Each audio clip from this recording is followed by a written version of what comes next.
we were on campus, the first thing I would say is come on over to Slavin 108 and come see us, and we'll have an appointment and we can get to know you. What we really try to do in the beginning of that first meeting is to say, who are you? What are your interests? What do you hope to do?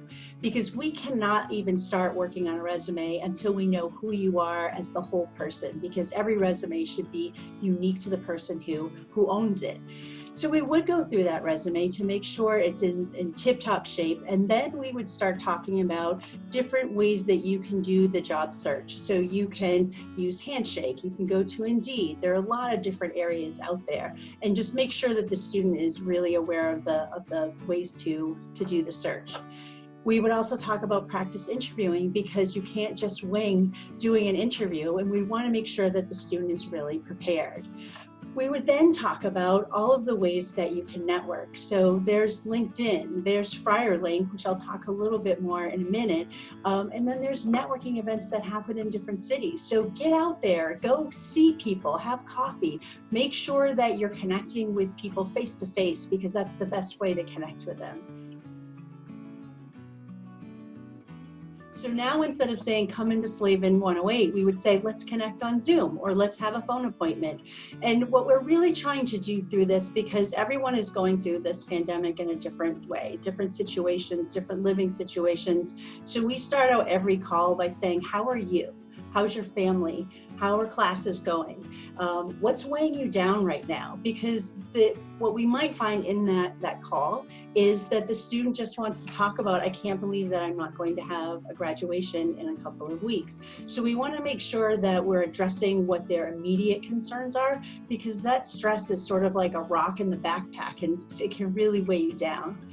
So once we do that, it's really very similar, except everything else becomes virtual. So we would start by saying, who are you? What are your interests? What are you thinking about differently now that you might not have done if we were still on campus?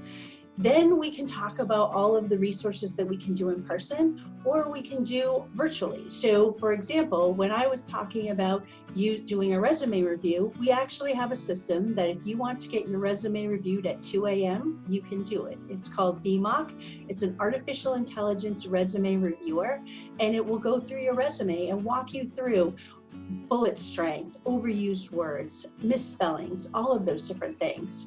We then would go back to Handshake and other virtual resources. So all of the job searching is the same today as it was two months ago. We would talk about practicing interviews. So we can do this over Zoom, or we actually have a system called Big Interview, and it has interview questions that are general, very industry specific. You can pick how easy or hard you want your interviewer to be, and then you just simply go ahead and record the conversation, and you can go back and see how your interview was just by yourself. We just take away that face-to-face and go out and see someone, because we can't do that right now.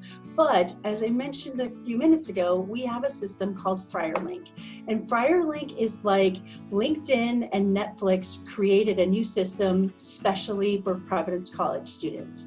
When they go in immediately after filling out their profile, the system will try to connect them with people that seem very similar to their interests and what they might have done at PC. It's also amazing because in the system, the Providence College student and alumni are able to put in the clubs, their majors, the organizations they belong to. So you can immediately see a connection, which sometimes is a little scary for a young person trying to start that networking journey. When they're in there, the alumni also have filled out how they want to help people and what industries they're interested in talking about, what they feel that they can address. So it takes away a little bit more of that scariness for students.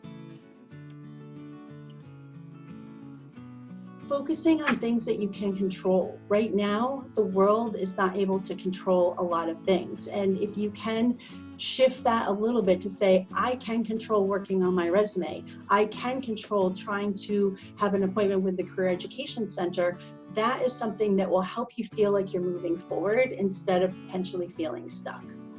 We've been doing a lot of, having a lot of conversations with recruiters, and we're asking them, What are they going to think when there's a gap in a student's resume, whether they were potentially didn't have an internship this summer, or maybe there's some time lapse while we're going through this pandemic.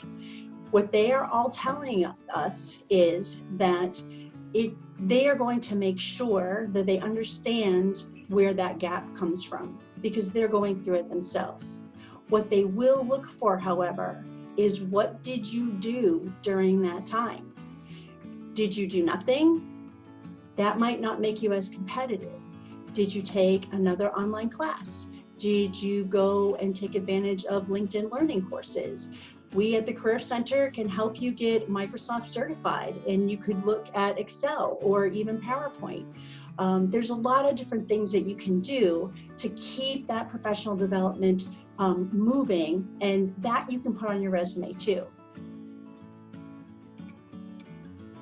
The answer is yes, yes, and yes. And I have to end with, you all know our slogan. You are all wearing our t-shirts. We see you. And that slogan is, don't wait, slave in 108. We may not be there, but we're still here for you. Come see us.